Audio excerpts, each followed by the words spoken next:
Okay, used vehicle. And here is the big thing you have to watch for when it's a used vehicle is whether you're buying from a dealership or you're buying private. Okay? And when you're buying from a dealership, it's always going to be 12%. If you're buying private, anybody know the difference?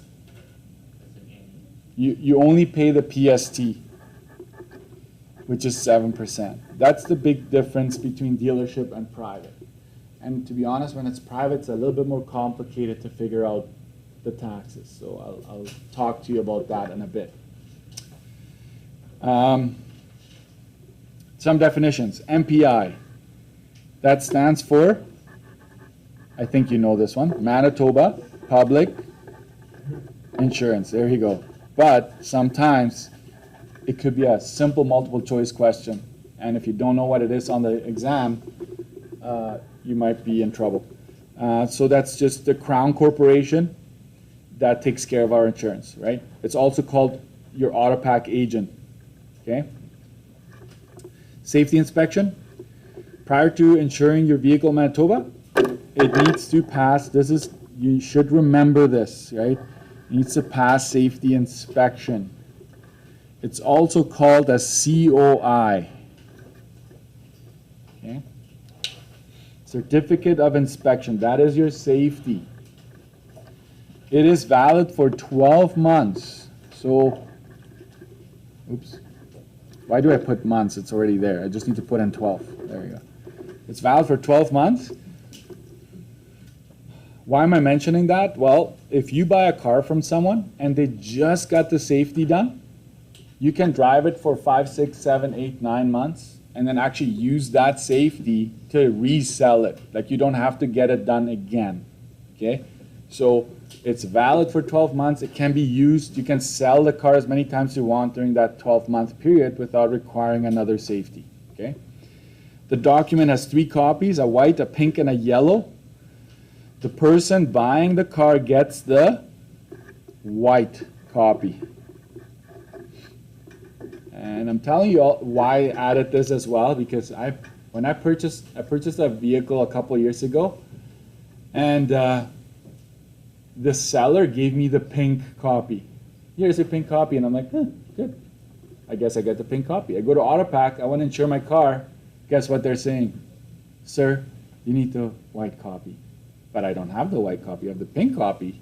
I have to drive back half an hour to get the white copy. Is that what you're saying? Yep. So I had to call my dad because I couldn't drive the car because we met at that parking lot. Anyways, long story short, make sure you keep the white copy. That's what matters, okay? TOD stands for Transfer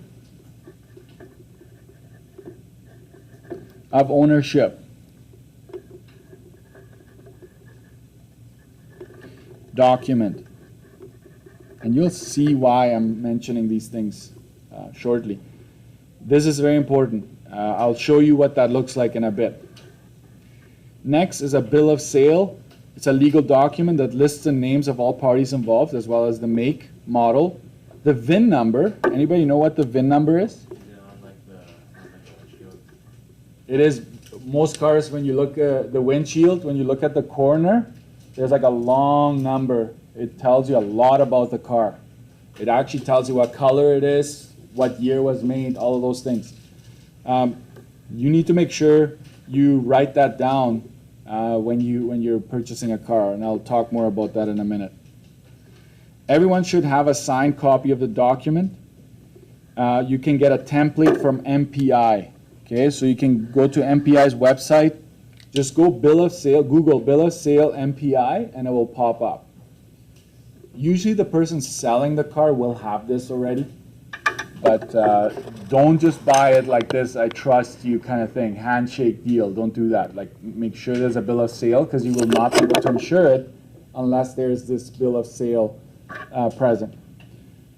Next, purchase price is the actual value paid for the vehicle. It may be more or less than the book value. This is what I'm going to highlight here. Underline book value, like whatever you do, That's going to be important in this section. What in the world is the book value? The value of the car based on its make and age. It does not always reflect the book value does not always reflect the actual market value of that car. Just keep that in mind. What does it do? It provides a reference point. I'm going to use a different color for that one. You can call AutoPack, any AutoPack agent, any insurance agent, and ask them for the book value if you're considering on purchasing or selling your car. You can say, hey, I have a 2008 Honda Civic. What is it worth in your books? And they'll tell you. They actually say they'll give you a low, a mid, and a high price. They actually have 3 values, okay? And what does that depend on? How well your car is kept. But most importantly, how many miles, kilometers I should say. How many kilometers does that thing have on it? The more kilometers a car has, the lower the value, okay? You look on Kijiji or Marketplace, if there's a car that's very cheap, I can guarantee you the kilometers are gonna be super high. Like it's almost guaranteed. So what does that mean? High mileage reduces the value of the car because issues are about to happen, right? It's not necessarily the age, it's how much driving has been done, how much has the car been driven, right? Next, trade-in. I think you all know what a trade-in is, so I'm not going to talk about that. Parts and labor. Any repairs, work done, as well as parts being replaced are taxed PST, GST. That's probably important to highlight that when it comes to parts and labor, it's always 12%. Okay? It used to be different. It used to be that labor was taxed only 5%, but it's now just 12% for labor as well. Lien search. What in the world is a lien search? It is a legal claim or legal right against the assets that are typically used as collateral, okay, to satisfy a debt. A lien is established by a financial institution. Highlight that. A lien serves to guarantee an underlying obligation, such as a repayment of a loan. No taxes on this. Make sure you highlight that as well. And here's what I'm going to tell you, okay? This is important for you to understand what a lien is because you can get, I'm recording, but you can get dinged pretty bad if you don't know what a lien is, okay? I was going to say screwed over, but I can't say that. Oops, I did say it. So go to the previous page here. There's a blank page. Every once in a while I insert blanks, so that's just for me to like be able to doodle or do whatever. Okay? So if this is your car, I know. You draw a Ferrari if you have the talent. I don't have the talent. Okay? If you go to the bank to buy that car, and so this is you, correct? The bank is you the money, so you can buy that car. Okay? You're like, yay, I have my car, I'm driving around, but you have a loan now. The bank, I'm going to use a different color, you don't know this. Well, they'll tell you actually. But you know, we talked about the VIN number of your car. It's a very unique serial code for your car. They will put a lien on it. And I like a chain for that one. It's not sausages, okay? It's actually a chain. This is what we call a lien. So what is that lien? It's like it's an invisible link saying, the bank is saying, hey, until this loan is paid off in full, we are technically owning this car. We technically have a right to this car. Have you ever seen those repo shows? They repossess, like people aren't making their payments on like a yacht or a nice car or whatever, and there's actually people making money coming and getting that thing from them It's not stealing. The bank literally has a right to it. But it looks like they're stealing it because these people don't want to give it back, right? But it's because the bank has a lien on it, okay? So before you buy a car, please do I'm going to tell you to do a history check on this car. Make sure there's no lien on that car. Because if that's not paid off, technically, even though you made the purchase, the bank says, hey, this is actually our car, okay? So it could be that someone from a different province drives into Winnipeg, and you might not have an idea where this car is from. You buy it, it's like all good. All of a sudden, the bank says, hey, that's our car, right? And so you want to make sure that you understand what a lien is. As soon as you pay it off, the lien disappears. The bank says, okay, we no longer have a right to it. The debt is repaid. We're good to move on, okay? Does that make sense? Okay, because lien is not something you hear on a daily basis, right? It's kind of abstract. So this is my best attempt to make you understand what a lien is. Okay. I strongly recommend that you perform a history check on any vehicle you're planning on purchasing. Carfax is a good website, okay? Remember that one. Or just Google, where do I get my car history? Carfax is probably one of the most popular, okay? What do you need for it? You need the 17-character VIN number. So you can actually, on Kijiji, I'm still old school, I do Kijiji. I should probably do Marketplace soon because I feel like there's more stuff there. But the VIN number, ask them for it. Send me a picture or just send it to me because you can search that vehicle up and make sure it's good, okay? So let's keep going. I'm going to talk more about that in the coming days. So.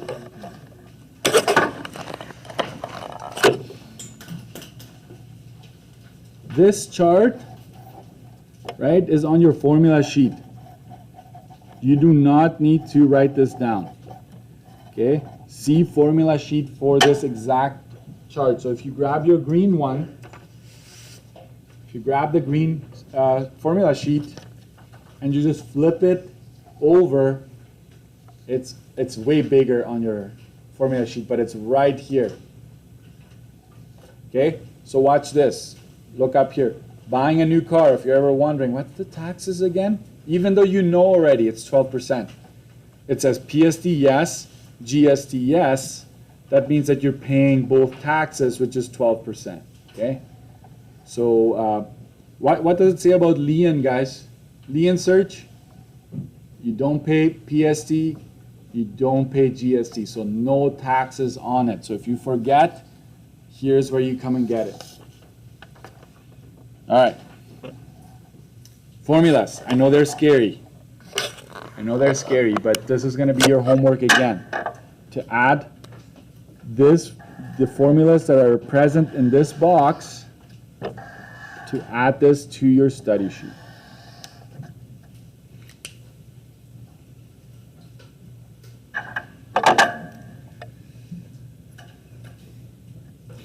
And I would say this is used car, right?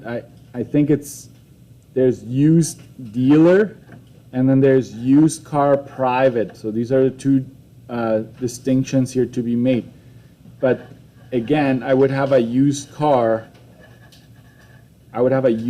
section now on my study sheet that has these things under it, okay?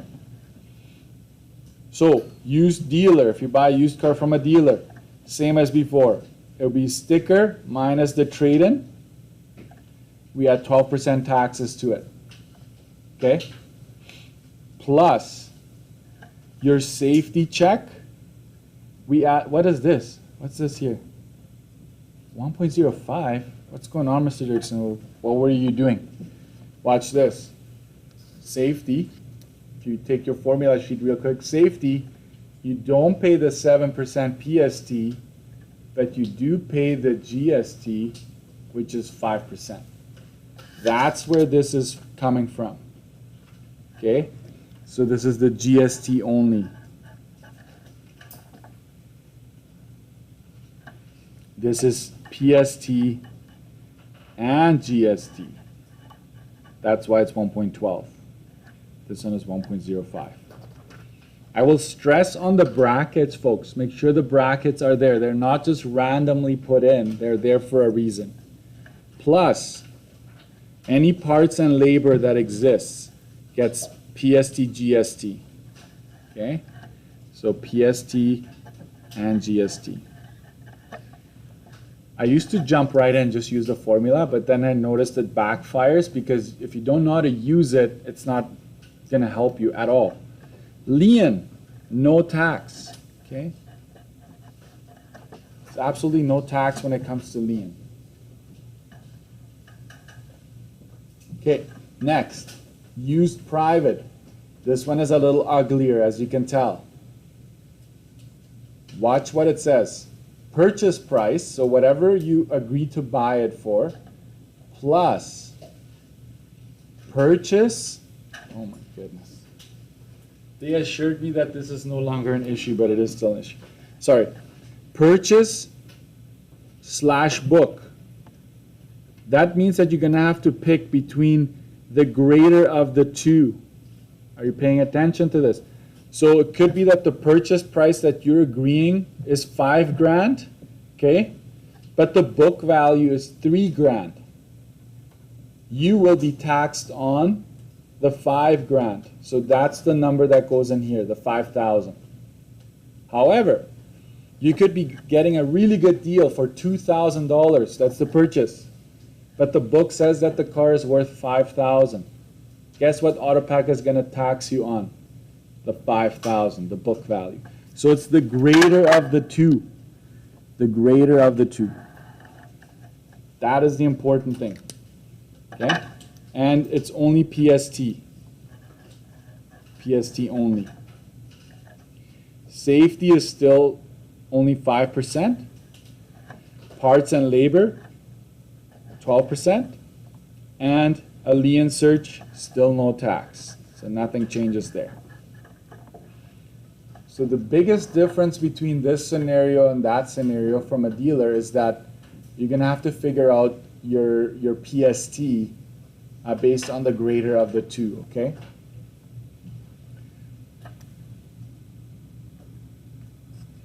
And here's another one. I'm going to use a different color.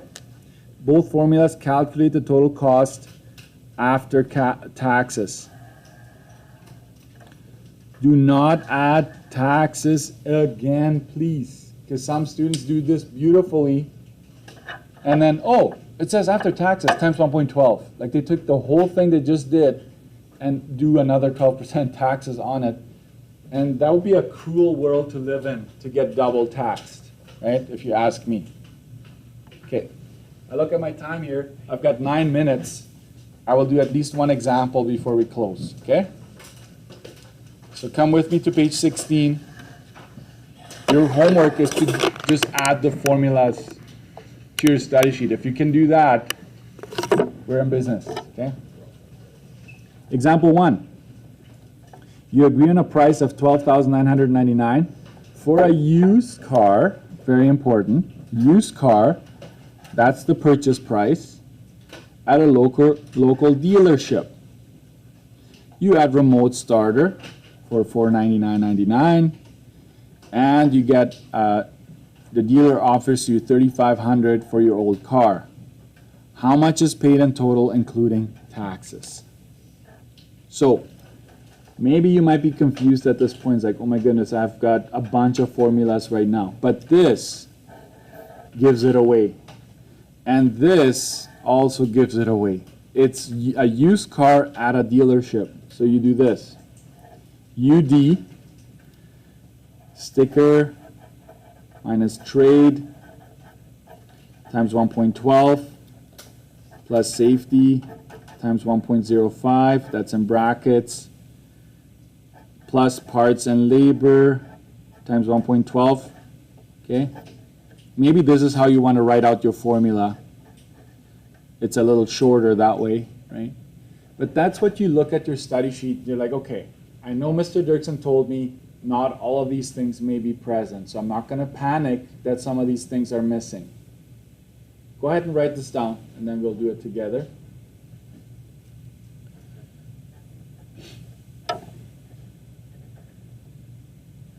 You know what? I'm going to do the sticker price real quick here somewhere. Let's figure out our sticker price. That's important. Sticker is $12,999 plus the remote starter, correct? Let's add that up. That gives me $13,498.99. Okay. So use dealer. I'm going to take the sticker price. Is there a trade-in? Yep. We're getting $3,500 for our old car. So we're going to subtract that. Multiply that by 1.12.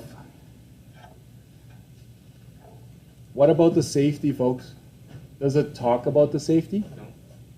So I'm just going to do this.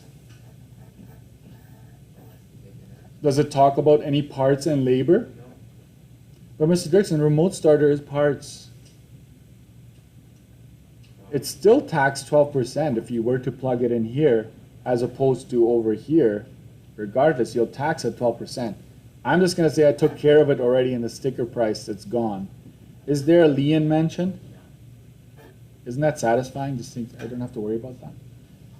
So this whole ugly formula just really comes down to this, because this is all we have to deal with. So when you subtract this and this, you get this. 9998.99. And then you add, now once you subtract it, you add taxes, and you get 11,198.87. So to be honest, this is actually exactly the same as buying a new car. If you think about the math we've done here, it's exact same steps. But just hold on, it will change. But we're still in used car territory, okay? That's it for today, guys. What's your homework? Add the formulas. I'm taking it easy on you today, right? Just formulas.